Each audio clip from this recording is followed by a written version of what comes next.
लगता है।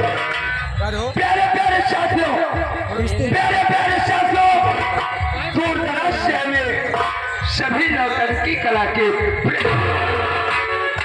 दूर दराज से हमें सभी नौटंकी कला के प्रेमियों, साथ ही साथ आज के शहंशाह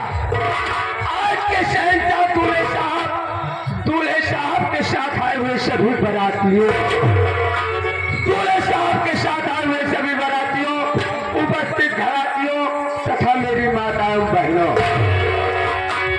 आप लोग से विनती है, गुजारिश है, करबत प्रार्थना है, निरोध है, अनुरोध है कि आप लोग तो इधर उधर टहले घूम रहे हैं, आप लोग अपना अपना उचित स्थान देख करके बैठ जाइए। बाबू साहब, ये 1 घंटे का प्रोग्राम नहीं, रात भर का प्रोग्राम है। आप लोग शांति बनाएंगे तो बहुत मजा आप पाएंगे। इतना मजा पहुंचा सवेरे अपने अपने घरे जाए लगा ना, अपने अपने घरे जाए लगा, जितना मजा गठियाए जाया।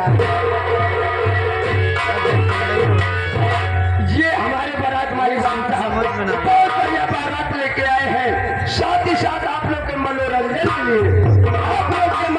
के लिए हमारे मास्टर, ये हमारे मास्टर लाल सिंह और मैनेजर शिव बहादुर पटेल जी, मालिक हमारे सुरेश कुमार और सहयोगी इकबाल भाई, मुन्ना भाई, जो भी आप अपने पूरे पार्टी सहित मऊदोपुर प्रयागराज से आए हैं। बाबू साहब,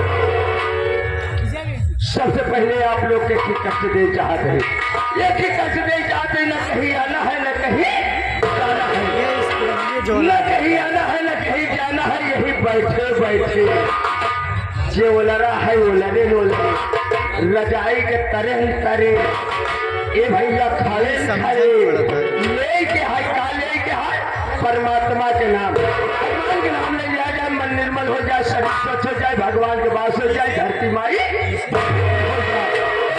जोर शोर से भगवान का नाम लिया जाए। तैयारी में ये भैया फिट रहा, लाइट वाले रात भर यही लगाए हैं।